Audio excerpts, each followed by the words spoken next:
everyone, welcome to the Self-Made Book channel. I'm Bianca. And I'm Byron. And today we are joined by the amazing Brian Tracy. Now, Byron and I have been friends of Brian Tracy for a very long time. We've traveled around the world to see Brian.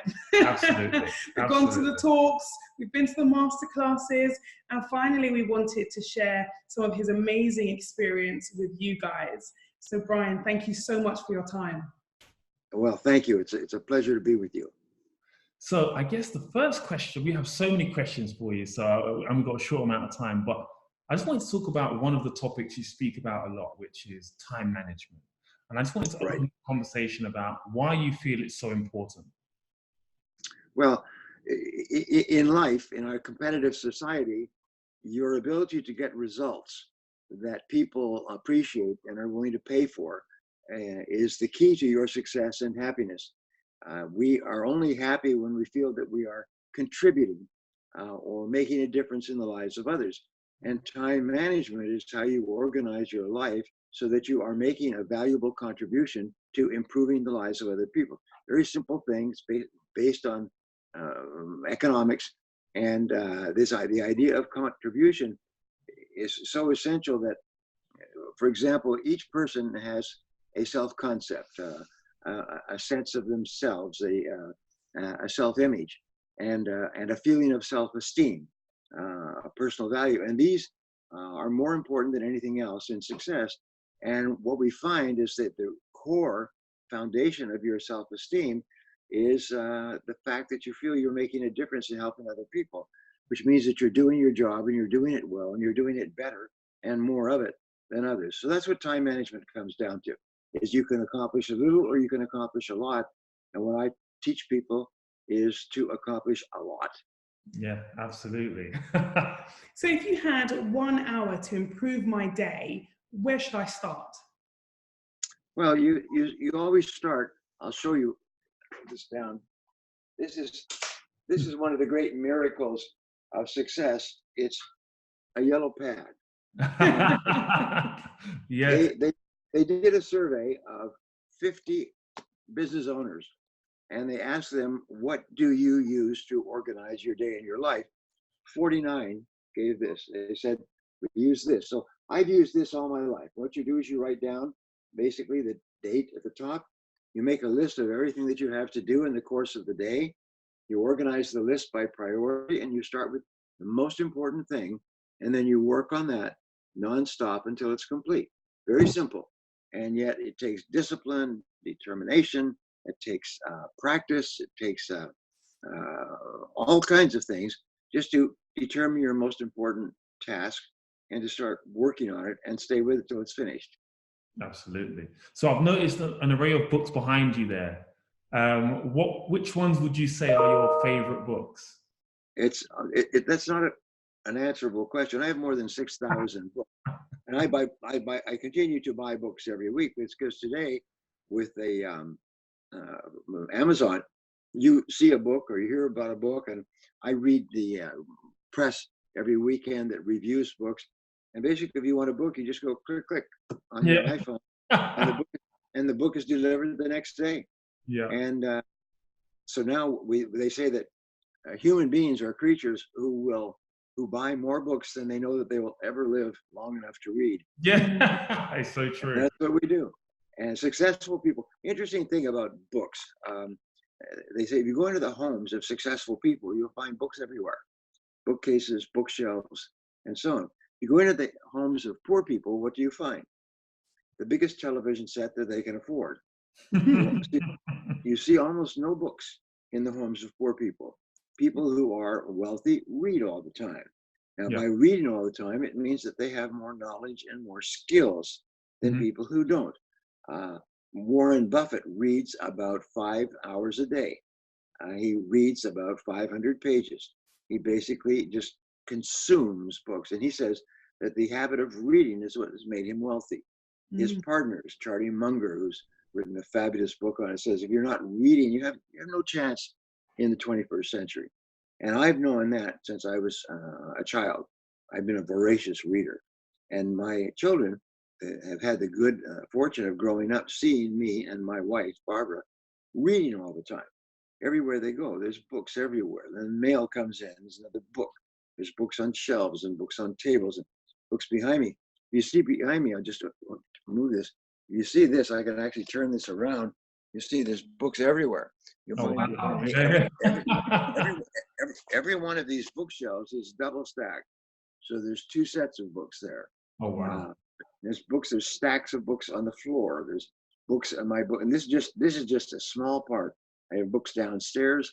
I have books in my family room. I have books in my living room. So there is no one answer. You'd have to ask on what specific subject Yes. is the best or most helpful book that you've read. And then that becomes a really good subject for conversation. Well, in that case, we'll have to ask you, what are the top subjects that you tend to read books on? Well, the starting point of success is for you to set goals. And that's really the turning point. Is one of the books, I've written 86 books now, and they've been published in as many as 46 languages. I write, one time I was writing 4 books a year, one every 90 days, and publishing them. And the interesting thing is the biggest publishers in the world came to me and asked me to write books for them.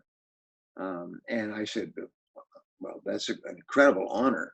The biggest publisher is Penguin Random House, which is owned by Bertelsmann out of Germany. These are the biggest publishers in the world. And they came to me through an agent and they said, we would like to publish books by you. And that's phenomenal because that never happens. It's just, and I said, great. I said, what subject? Because many of the books that I've written because a publisher said, would you write a book on this subject? A few years ago, a publisher friend of mine called up and said, look, we think that there's a real market today for a book on self-discipline. Would you write a book for us on self-discipline? And I've studied the subject all my life. I won't write on a subject unless I know 10 or 20 or 100 times what I would write.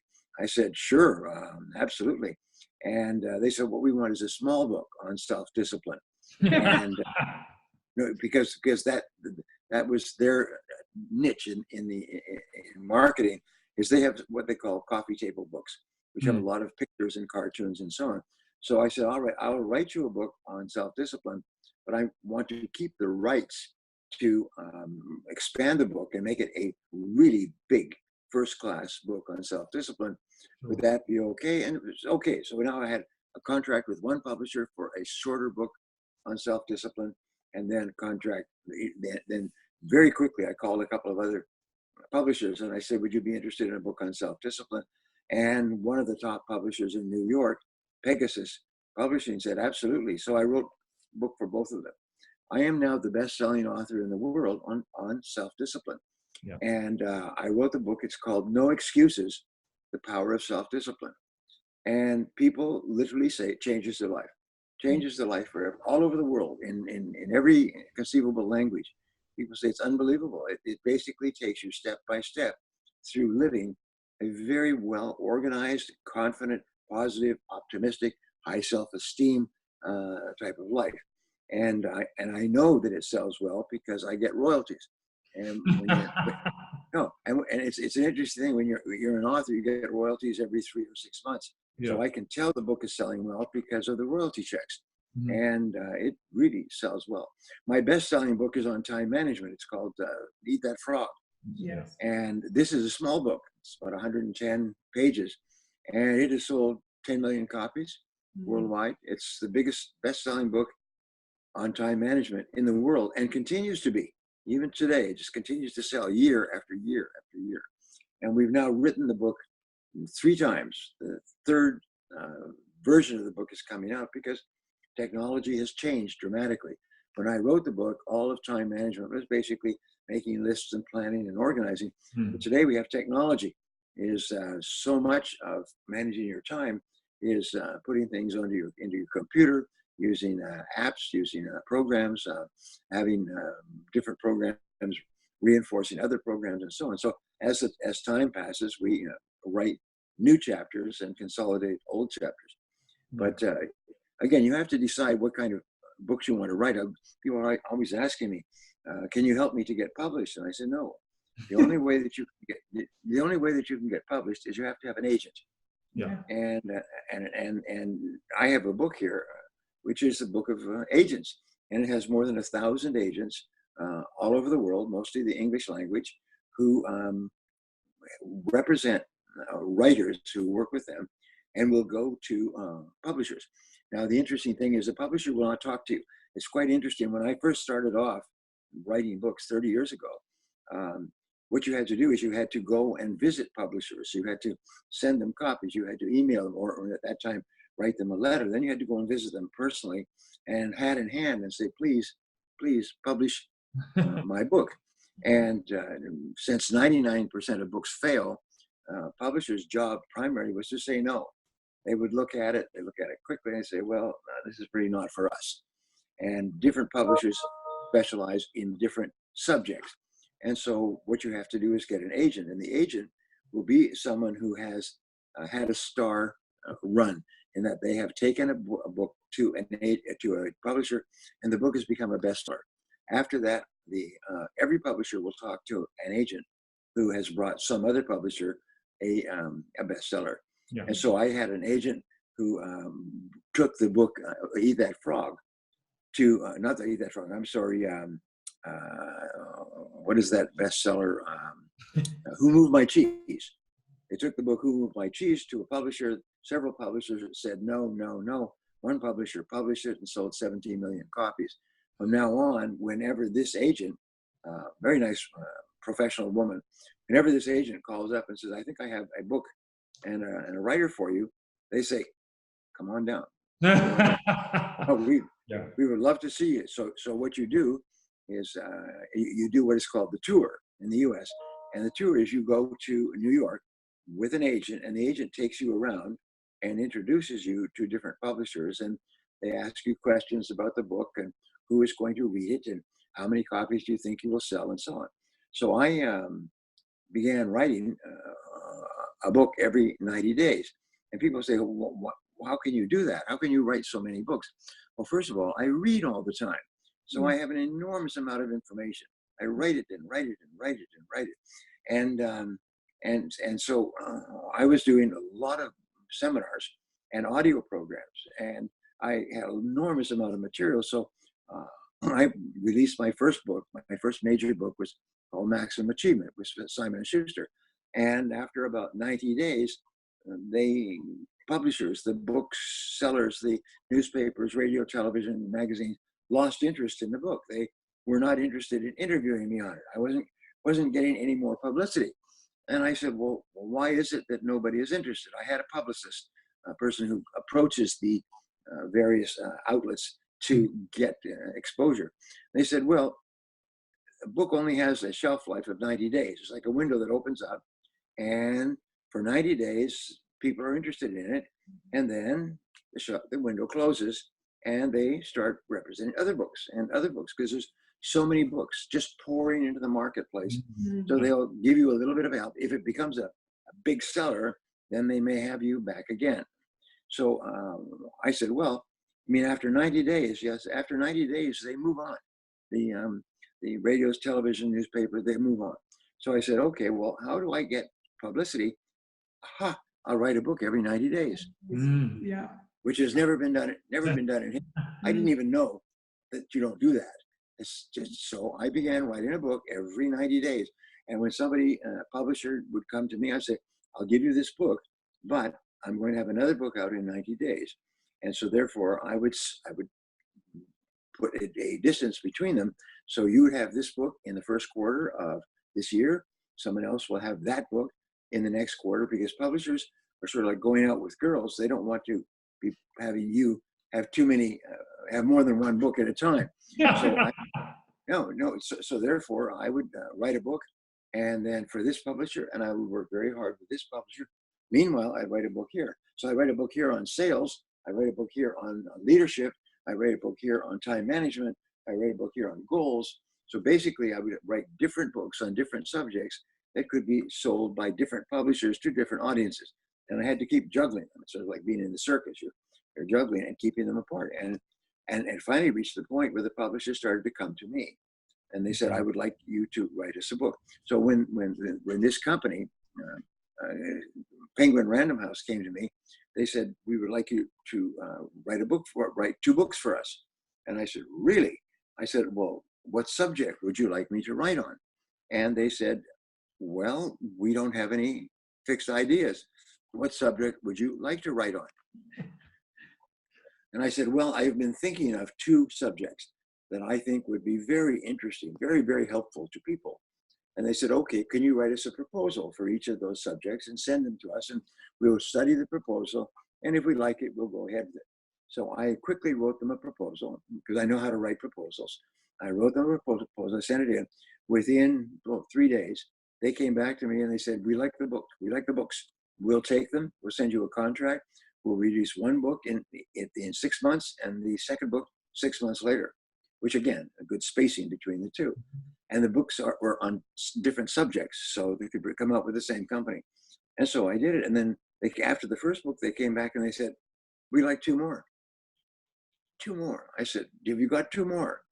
I said, well, let me think about it. So I went back to them with 2 more books that would come out in 6 months and 6 months. And now they're phoning me and saying, could we have 2 more? Because my books are selling. These books sell all over the world. And a publisher is just a business. They want to sell as much of their product as possible. If you give them a book and the book sells well, so they make money, they want you to do it again. They still keep control over the content and the size and the artwork and so on. But if your previous books sold well, it makes it much easier for you to sell even more books. And so that's what I did. I started writing, and I did that for 26 years. For 26 years, I wrote a new book every 3 months. I was just talking to one of my most successful publishers with whom I've sold tens of millions of dollars worth of books. And he was saying that we were talking, is 1 year I did publish 6 books, and 4 of them were with him, because he and I were all in the same subject line. So we did 1 every 3 months with him. And then I did 2 other books with 2 other publishers. But mostly it's 1 book every 3 months. And there's a form, there's basically, so I put together a program. People say, how do you write so many books? And I said, well, you do this and you do that, and you do this and you do that. And they said, well, no. But they're trying to write it down. So I said, I'll tell you what, I'll write it down like a recipe in the kitchen.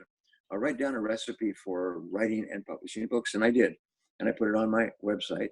And if you go to my website, briantracy.com, you can find the recipe. It's called How to Write a Book and Get Published.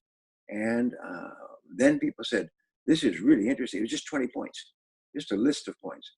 This is really great, but I need more information. I said, well, I'll tell you what, I'll put together a complete program, how to write proposals, how to write a book, how to edit, how to everything, and how to approach publishers, blah, blah, blah. And so I did. And then we began selling the program, and we sell the program for $697 for this massive program. And if you buy it now, if you buy it online, it's only $497. And it's unconditionally guaranteed. If you don't write a book and get published, then we'll give you money back. And they've been very happy with that. And so now all over the world, there are people who are writing, and it works. It's almost like a special recipe. They mix it up and bang, publishers say yes, and they publish the book. And these people's lives change, their careers change. Now, it's not easy. Nothing in life is easy, but it is doable. So speaking of recipes, I know you have almost a success formula for everything that you do. So in sales, in book writing, in time management. What do you think what is the success principle that underpins that winning mindset?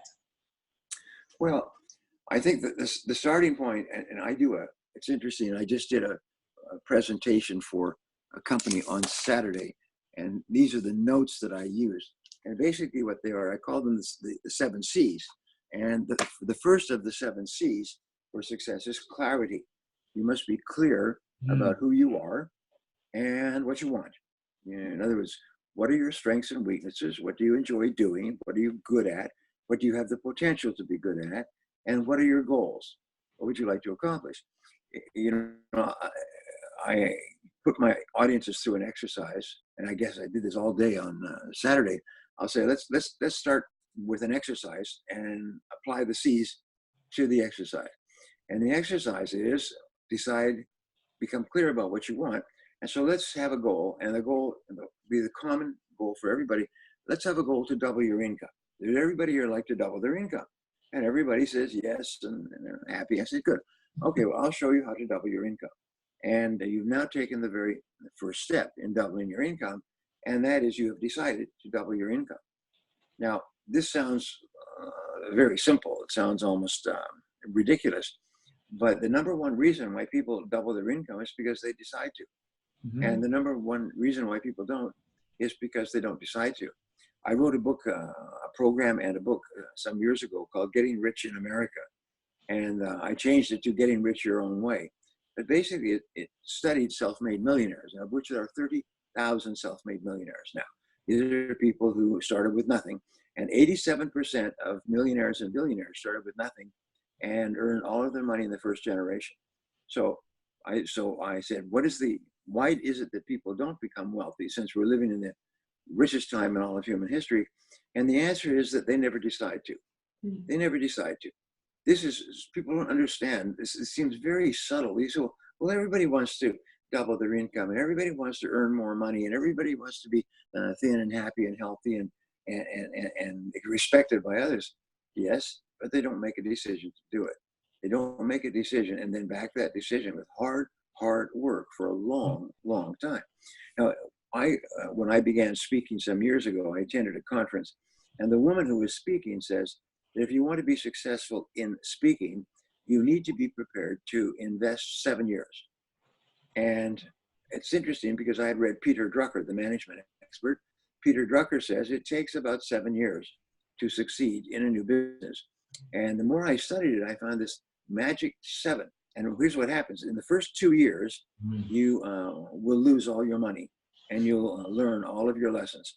And if you are on the right track, it's like an airplane that is diving. If you're on the right track, you'll get to the point where you're almost out of money, and then you'll start to earn more money than it's costing you to stay in business. So that's the first 2 years. The second 2 years, you will pay back the money that you borrowed, begged, stole in the first 2 years. And no business makes a profit within 4 years. In 4 years, you will then learn to become very good at what you do. And at the 7th year, you will break out and start to make profits. So it's 2, 4, 7, 2, 4, 7, 2, 4, 7. And now, is it true 100% of times? No, but when you go back and work with people and have them think about their business career, people who are successful today, they shake their head. They're SMH, we call it, shaking my head. They're absolutely amazed that that was their story as well. That was their story as well. So I had been speaking for about 4 years when I went to this conference on speaking, and she said it'll take you 7 years to break through.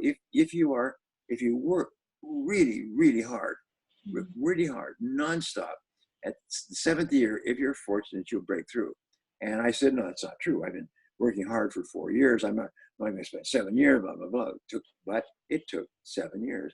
The 7th year, I started to become successful. I started to earn a lot of money. Now, I had to write all my seminars and write all the seminars that I was going to record on audio. So I had lots of experience in writing. I had written thousands, hundreds of thousands, even millions of words.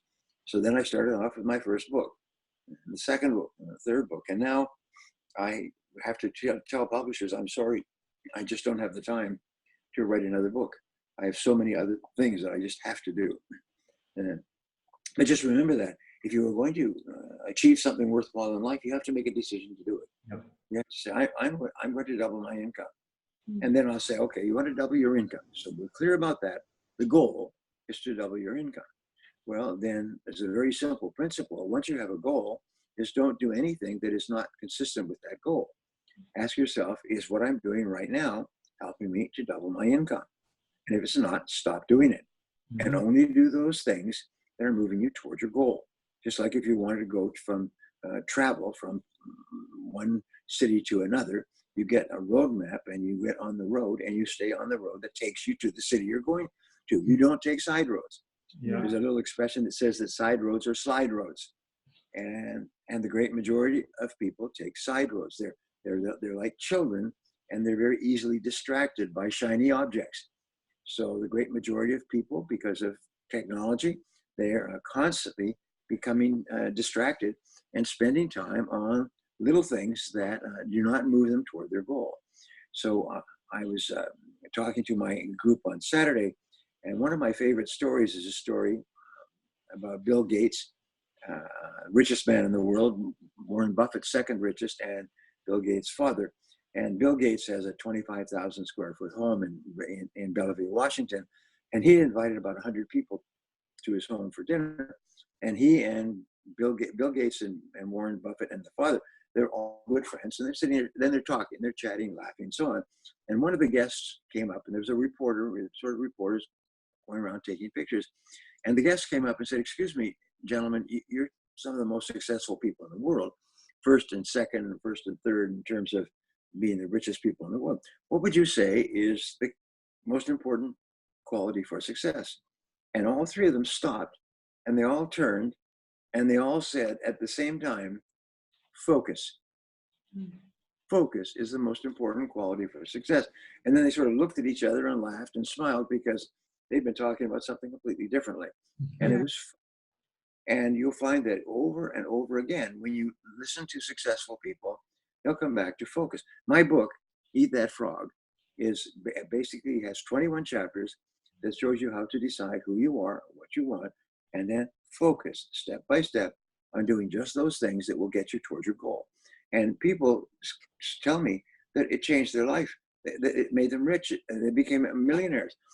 I've had companies who, the one executive bought the book and was so impacted by using the book that they bought the book for another 1,000 people within their company. And during recessionary periods, when very, very competitive times in the industry, their companies exploded in terms of growth, and while the other companies were floundering. Why? It's because everybody in the company was focused on doing the most important things, which is basically selling the product or service. All business success comes from selling stuff. Forbes magazine had a wonderful observation. It said the number one reason for business failure is customers simply do not want the product. Yeah. It's unfortunate they don't want it. You think it's a good product, and people manufacturing think it's a good product, but the customers don't think it's a good product. There's a famous story of a company that invested $350 million to develop the very best dog food in the history of the world. Most nutritious, most excellent vitamins, minerals, proteins, everything else. But it failed completely, and the company lost all their money. And they asked them afterwards, what happened? What went wrong? They said, well, the dog food was the very best dog food ever developed. The problem was the dogs hated it. And that is exactly the reason why companies succeed or fail, is the people promoting the product or service think it's really good, but the customers, the people that they expect to pay for it, don't want it, don't use it, or they prefer something else.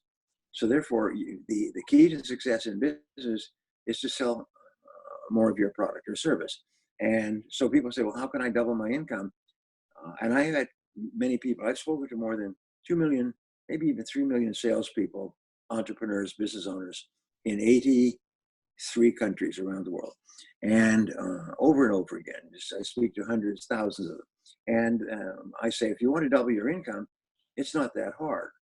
And so where does your income come from?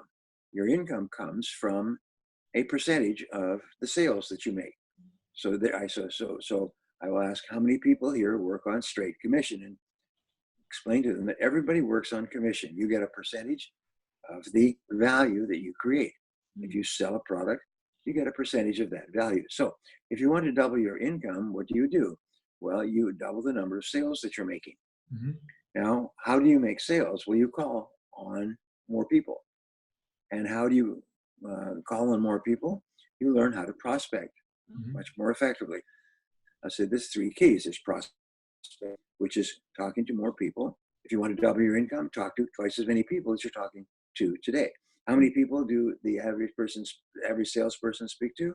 About 2 a day. New prospective customers, about 2 a day. And all the rest of the time, they make excuses and they wind up and they wind down and they go for lunch and they play on their computer and so on.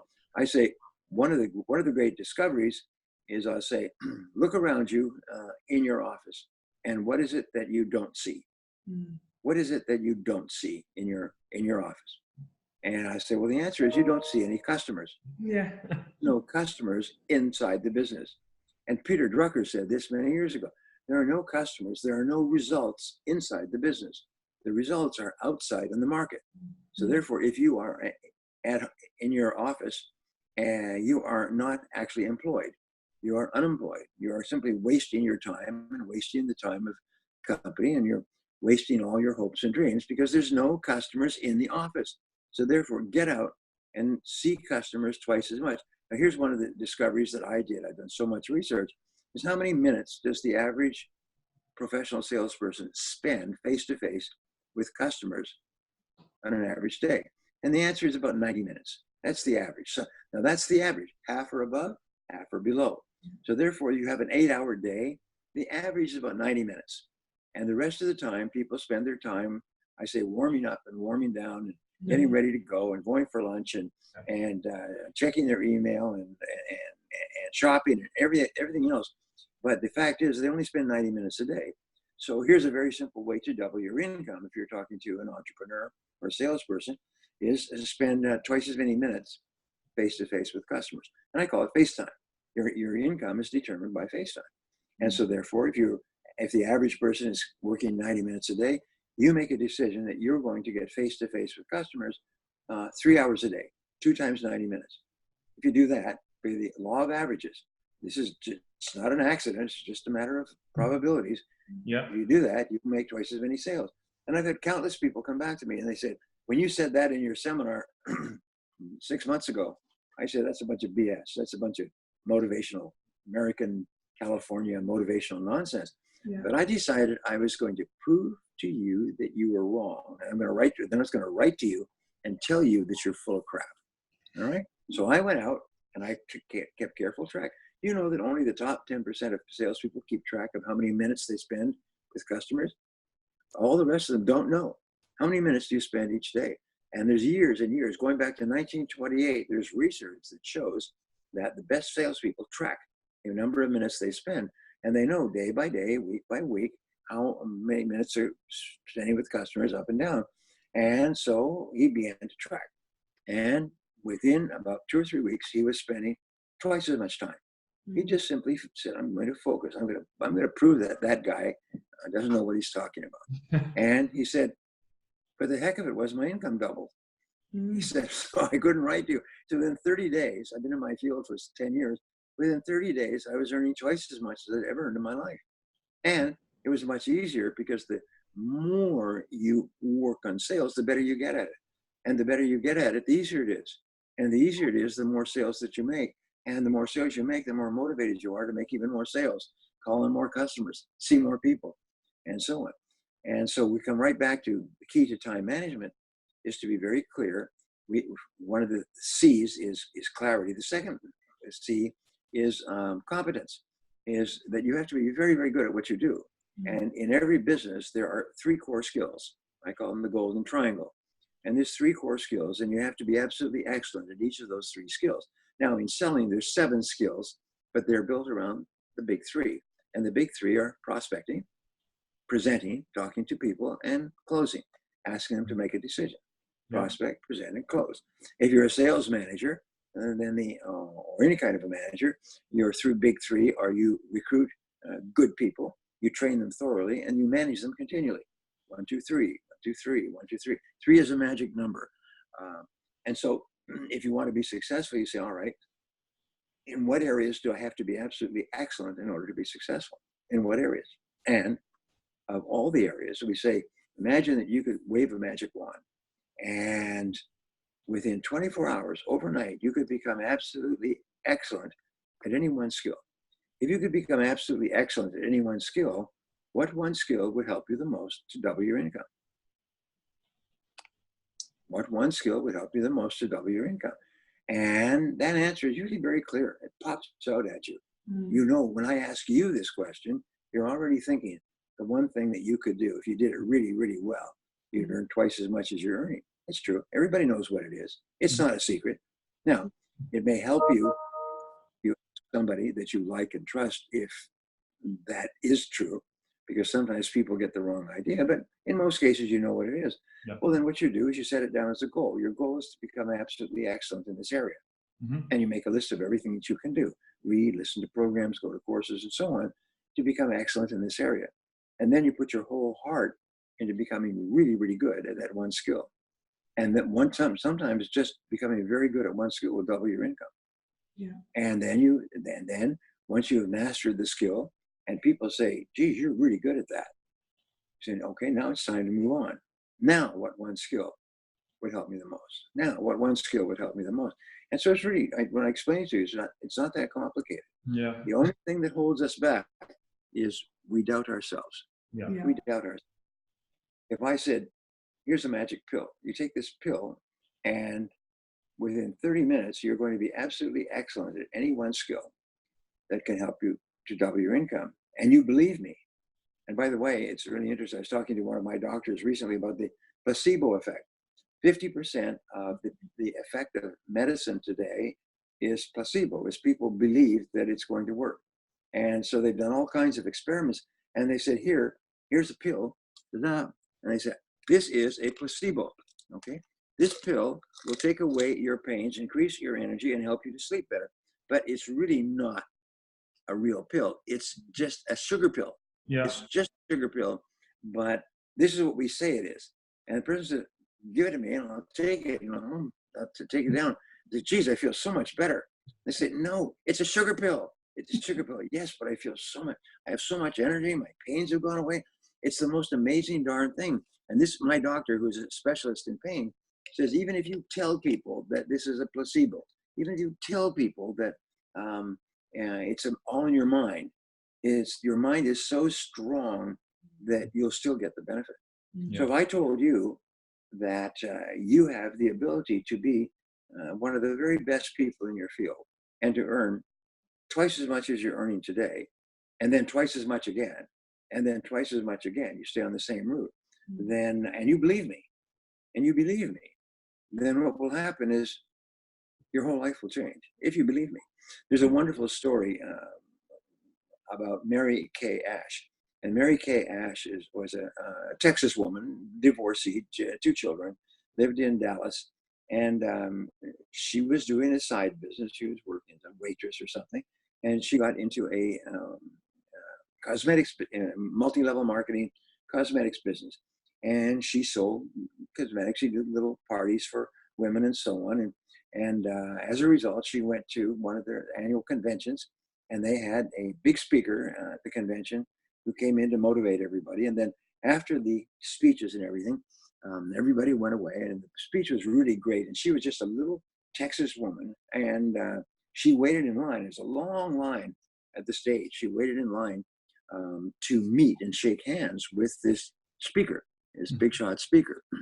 And she waited. She got all the way up there. And she shook hands and she said, thank you very much for your speech. It was really wonderful. I feel so much better. And the speaker, she said, stopped and said, what is your name? And her name was Mary Kay Ash. He said, Mary Kay, he said, I speak to a lot of people around the world. She said, but you have something special about you. You are going to be a big success in this business. It's just something you have. You're going to be a big success in this business. And good luck to you. And she walked on. This whole meeting took less than 1 minute. And she walked away and her head was spinning because she's just a little Texas girl, a divorcee, no money, living with 2 kids and so on. And she went away and her head was spinning. And she just accepted what he said was true. And she began to make more calls and see more people. She became so successful, she decided to start her own business. And so she started Mary Kay Ash Cosmetics, which became the biggest and most successful distribution system for female cosmetics in the world. And what she taught was really neat. She said that she should get rid of the rabbit habit, think mink. And so the prizes she would give for people in her company were pink Cadillacs. I don't know if you remember this, but it was very famous. is the people who had scored the highest sales in the last 6 months or 12 months, they'd come up on the stage and they'd have a pink Cadillac for them. And their prizes were minks, big mink coats, pink Cadillacs. and she's still famous for that. She's died now, but she said the turning point in her life was that person, that man looked at her and said, you have the ability to be really successful. And so I say the same thing. You have the ability to be really successful. There's no limit. And I joke about this, but I say there's no limit at all. There's nothing that can stop you from doubling your income and doubling it again. Because if you double it once, you can double it again. You just keep doing the same thing. And there's nothing. I said, and then, wait a minute. There is one person who can stop you from doubling your income. And who would that person be? And everybody in the room, I had this on Saturday, everybody in the room goes, me. It would be me. I am the only one who can hold me back. So, thank you. Yes. We spent enough time together. Yes. we could go. We didn't even get. Go I on. have two short questions, if you don't mind. Okay. I know the time is of the essence, but the first one is: do you believe there is any such thing as work-life balance? Work-life balance. Mm-hmm. Well, it depends upon what you really want in life. You see, if you're doing what you love, and this is the great key. Napoleon Hill said this. He said, if you do what you love, you'll never work another day for the rest of your life. Mm-hmm. And that's really the key. So I work, and I work extremely hard. But when I'm not working, I'm with my family. Yeah. And my family brags that even though my father is away, and at the peak of my career, I was away 180 days a year, traveling worldwide. But he said, my kids say, I spend more time with them when I'm home than kids, parents, where the parents don't travel at all. Because if I'm not home, I'm with my family. Mm-hmm. And when I'm working, I'm doing work that I love to do. So that's really the key, is to find something you enjoy, and then you have balance. You're completely balanced because you enjoy it. You can hardly wait to do it. You have to discipline yourself. Like my partner, we joke about this. We have to discipline ourselves not to work because we love our work so much. We really have to discipline ourselves to not work, to pre-plan in advance to not work. Yes. We do that all of the time. Absolutely. And my final question is, I know you always talk about social media and technology distractions. Right. But how do you think it's positively affected sales, if it has? Well, the critical question is how do you make sales? And the answer is that you offer a product or service that people want and need and are willing to pay for that can help improve their lives. And the more of that you do, the more successful you are. When I gave my first seminar, and my seminars are really focused on helping people to be more effective in their life and in their business, I had 7 people in the room, and only one of them paid. My second seminar, which I promoted myself, I had 12 people. And my third seminar, I had 16 people, and it was very low. My biggest seminar, I had 76,000 people, both live in the stadium, with 25,000 people in the stadium, plus projected on screens throughout the country and even throughout Europe and Asia. So I spoken to tens of thousands of people. Why? It's not because I'm particularly handsome. It's because the information was so helpful. Is that people wanted to hear that. They wanted to come and get that information, because what I do is I sell, in a way, a shortcut. Is everybody wants to be successful. They want to double their income. They want to double it again, and so on. So what I do is I say, here's how to do it. Mm-hmm. Here's how others have done it, thousands of others. And if you do the same things, you'll get the same result. The first helped you with that, do you feel? Technology and social media. Has technology and social media helped you with selling? Yeah, well, in a way, but I have 32 people on my staff who handle social media. They handle all of the online sales. And so we sell millions of dollars worth of products and services online. For me, I started off before we had social media, and I never got involved in it. I don't spend very much time at all online. My greatest skill is my ability to speak. And behind that, my ability to write and to record. so that like I can multiply my effect. Because once it's recorded or once it's put in print form, it can be passed on and on and on and on. So I really don't spend a lot of time on social media. And there aren't, we'll give you an example. Warren Buffett, and I love this example, it's one of my favorites. He said, he was asked by a journalist, what is your secret to success? And his answer was, he said, it's very simple. He said, I just say no to everything. Yeah. I just say no to everything, except for the 2 or 3 activities that contribute the greatest amount of money to my work. And that means that I spend about 5 hours each day reading, studying, learning, and maybe 2 or 3 hours in interaction with my clients, customers, businesses, and so on. But basically, he spends about 5 hours a day reading. And you'll find that wealthy people spend about 90 minutes a day upgrading their skills, reading, learning more. It's quite astonishing when I talk to successful people. I'll talk about, you know, there's a really good book called this, and I say, oh yeah, I've got that book. What I like about that book is this and that. And I just got this book the other day. Oh, that's a great book too. As a matter of fact, I got that. And it's amazing how many successful people have got all the best books.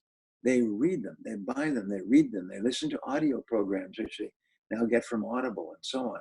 They're constantly learning.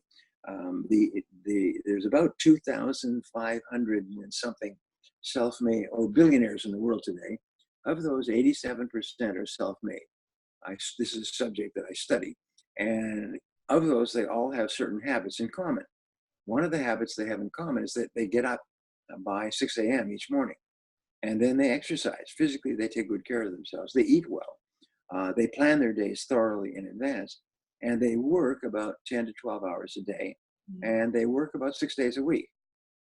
And they learn, they read and study about 90 minutes a day to upgrade their skills. You know, I'm just watching a program on Netflix, and it's called Inside Bill Gates' Brain. Yes. Right? It's a really interesting multi-part program. And he's talking about his life and what he does and everything else. And Bill Gates is famous for reading all the time. He's constantly reads maybe 2 books a week, and he does reviews. He reviews the books, and then he sends out the reviews. So you can go on to Bill Gates' website, and he will tell you what he's reading and what you should read and what's really good about it. And so people buy his books, and he's there's one book that he repeats over and over again. It's the book that he feels did more to help him to become rich than any other book. And of course, when I heard that, what do you think I did? I bought the book. I bought the book and read it from cover to cover. Yeah. And it's basically it's a series of stories of people who started with nothing in business and made certain decisions and took certain actions consistently over and over, learned various lessons, and became successful. And that was one of his lessons. One of the lessons that you learn in success is successful people never give up. Yeah. They never quit. They make a decision what they're going to do, and then they just work on it and work on it and work on it until they break through. Yeah. So that's what I'll leave you with. Thank you. Thank you for your time. It's been great speaking to you. I'm sure we could speak for hours on end. Anything else? That's it. So, thank you so much. It's been an absolute pleasure speaking to you. Guys, thank you for tuning in. This has been an amazing opportunity to speak to the legend that is Brian Tracy. So thank you very much, everyone. And thank you again, Brian, for your time. And I hope that we cross paths when I come to England again. Absolutely. We'll be there. Thank you. Take care. Bye.